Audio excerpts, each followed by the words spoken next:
When he was 33 years old, Koum applied for a job at Facebook. He was rejected. Only 4 years later, Facebook paid $19 billion to acquire the company he built.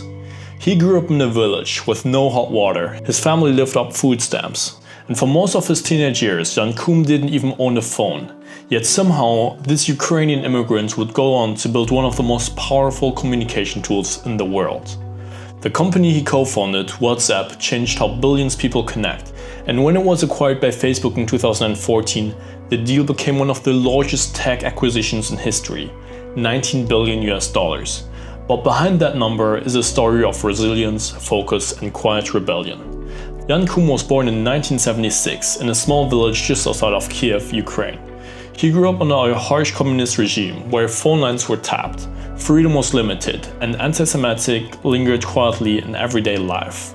His family lived in a modest home, often without hot water and sometimes even without electricity. There was very little comfort and even less certainty about the future.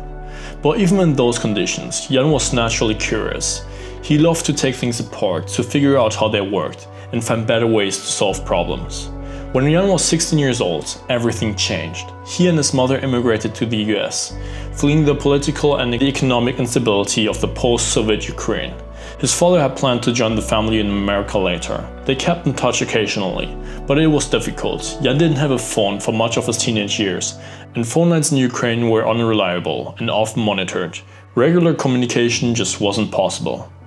They settled in Mountain View, California, not far away from what one day would become the epicenter of Silicon Valley. Life in America was anything but easy. They lived in a small apartment supported by social assistants. His mother worked as a babysitter, and Jan swept floors at the grocery store to help pay bills. They had so little money that they even had to rely on food stamps to get by. And Jan didn't speak much English, he didn't have many friends, but he did have one powerful advantage: access to the local library. That's where everything began to shift. He immersed himself in books, on computing and networking. He read manuals from used bookstores, taught himself systems architecture, and experimented constantly. He didn't take formal classes, he just learned by doing. By age 18, Jan had joined a hacker group. By 19, he was already connecting with security experts online, not to cause damage, but to deeply understand how systems worked. However, his father never made it out of Ukraine. He passed away when Jan was only 21 years old. And just a few years later, in the year 2000, Jan's mother died after a long battle with cancer. He was just 24. She never got to see the impact her sacrifices would help make possible. Jan was left completely alone. No family, no safety net, no connections. Just a quiet apartment and a second-hand computer, and a relentless mind sharpened by hardship. Koum wasn't loud, he wasn't flashy, and he didn't care much about fitting into the Silicon Valley scene. He was quiet, focused, and intensely private. His goal was never to become famous. He wanted to build tools that worked, tools that respected people's privacies, tools that made life better without getting in the way. "I grew up in a society where everything you did was eavesdropped on," he once said. That ingrained in me a deep respect for privacy. That belief would later become the backbone of WhatsApp. Jan never took shortcuts. He was the kind of person who read user feedback himself. He'd personally check crash reports, tweak codes, and push updates in the middle of the night. He believed in building things right, not fast.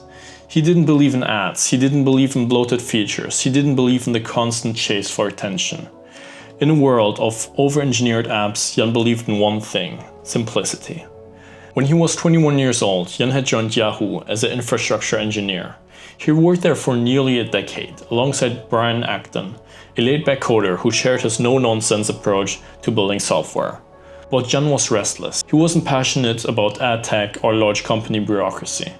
7 years later, he left Yahoo. He wanted a break, he wanted to travel the world, took time off, reconnect with why he loved building things. In 2009, he tried to get back into the job market. Jan applied for a job at Facebook. He was 33 years old, experienced, had nearly a decade of back-end engineering at Yahoo under his belt. But after the interview, Facebook passed on him. It was a quiet rejection. No drama, just a simple, not the right fit. Jan didn't complain. He took the loss and moved on. But that moment stuck with him. It reminded him that if he wanted to build something meaningful, he couldn't wait around for someone else to validate his ideas. He had to create the opportunity himself. A couple months before this, Jan bought his first iPhone. That single device sparked an idea. Jan realized the App Store was going to change everything. Suddenly, developers could distribute apps directly to users without gatekeepers or massive funding. He studied the top apps and saw a gap.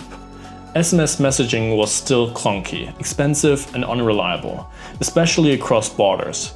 People needed a better way to communicate. So Jan thought, what if there was a messaging app that just worked?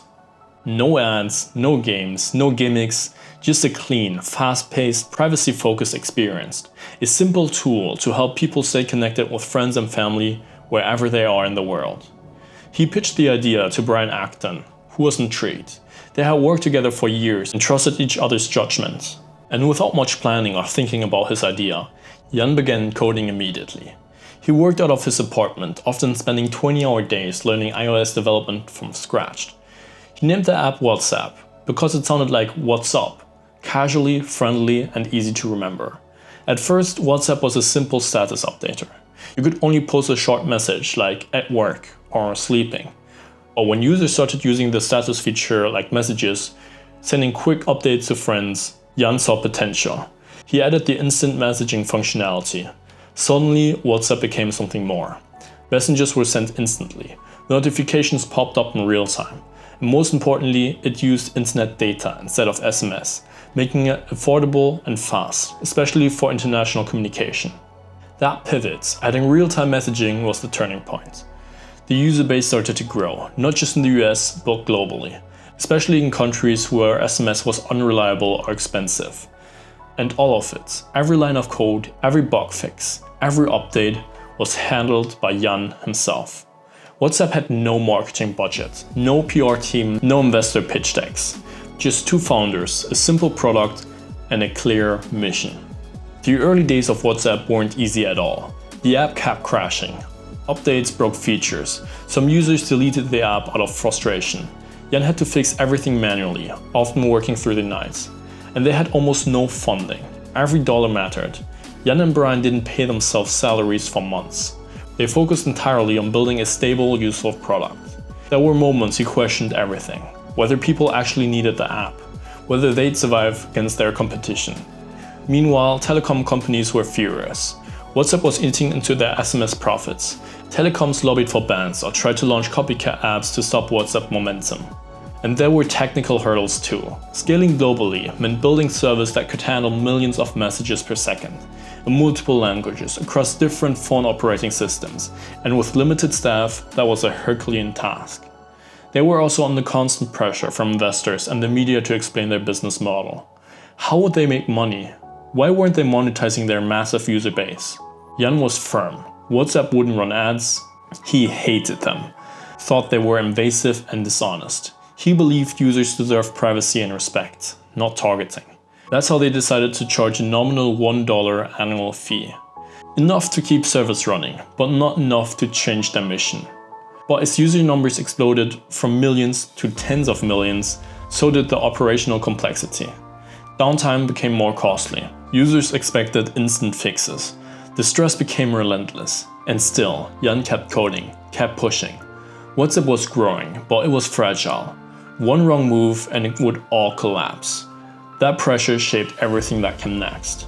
By 2013, WhatsApp had quietly become one of the most used apps in the world. 400 million active users. No ads, no gimmicks, just pure utility. The growth wasn't coming from expensive campaigns or flashy PR stunts. It was coming from word of mouth.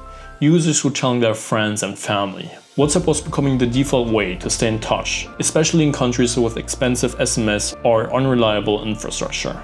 In places like India, Brazil, Mexico, and Nigeria, WhatsApp became a lifeline. Students used it for group work. Families stayed connected across continents. Doctors, shopkeepers, drivers, even government agencies. They all started using WhatsApp. And that's when Mark Zuckerberg started calling. Facebook had been watching WhatsApp closely. They knew the power it held.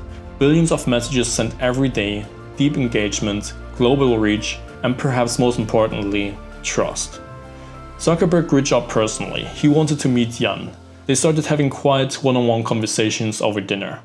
Jan was skeptical. He had spent years building WhatsApp around values, privacy, simplicity, user design. Facebook, in contrast, had built its entire empire on targeted ads and data collection. But Jan also knew scale was becoming a challenge. WhatsApp was running lean, with only a small team handling a massive infrastructure. Growth was outpacing their resources. They needed help to take things to the next level. The conversations continued. They discussed terms, values, and long-term vision. Jan made one thing non-negotiable. WhatsApp would remain ad-free and autonomous. User data would not be mined. And finally, in February 2014, they struck a deal. Facebook acquired WhatsApp for $19 billion, a mix of cash and stock. It became the largest acquisition in Facebook's history and one of the biggest tech deals the world had ever seen. At the time of WhatsApp's acquisition by Facebook, the exact ownership breakdown wasn't officially disclosed. However, based on SEC filings, press reports, and later estimations, here's what we estimate. Jan Koum had the biggest share of 45%. His business partner Brian Acton had 20%. They gave employees around 10 to 15%, and Sequoia Capital, an investor, had owned around 15 to 20% of the business. After it all belonged to Facebook now, Jan Koum joined Facebook's board. And in a symbolic move, he had signed the deal paperwork in the same building where he and his mother used to collect food stamps. A quiet reminder of how far he had come. The news shocked the industry. A company with no ads, no flashy brand campaigns, and a tiny team valued higher than giants with thousands of employees. But Jan didn't gloat. He went back to work. With Facebook support, WhatsApp scaled even faster. It rolled out voice calls, then video calls, then end-to-end encryption, a major privacy milestone that Jan had pushed for. By 2016, WhatsApp's $1 annual fee was waived entirely, and WhatsApp had reached over 1 billion active users. By 2018, that number had reached 1.5 billion people. It had become the default communication tool in over 180 countries. From rural villages to major cities, WhatsApp was the bridge, crossing cultures, languages, and borders. It is one of the few apps that truly lived up to the one word: global. And for Jan Koum, it was validation, that building it with integrity, patience, and values could still win. By 2018, when Jan was 42 years old, things had changed. Facebook began pushing for more integration, more data sharing, more ways to monetize WhatsApp. Jan tried to push back, but eventually he just walked away. He left Facebook, left billions in unvested stock on the table, and he quietly exited the company he had built from nothing. He didn't give press interviews, he didn't post a farewell speech. He just left. Because for Jan, it was never about the money. It was about building something that mattered, something that protected people, something that respected the world where he came from. And today, Jan Koum's net worth is estimated to be around $16.9 billion. He lives a total private life, collects rare Porsches, donates generously to causes he cares about, especially Jewish organizations. He also owns multiple super yachts, including the Moonrise and Mogambu. Jan Koum does not have any children which are known to the public, but his legacy is everywhere. WhatsApp remains one of the most used communication tools on Earth, and its core design, simple, private, and global, reflects the values of the man who built it. Jan Koum's story isn't just about engineering. It's about values, discipline, and the quiet power to stay true to your vision. And if you found the story inspiring, subscribe for more real stories of ambition, grit, and success.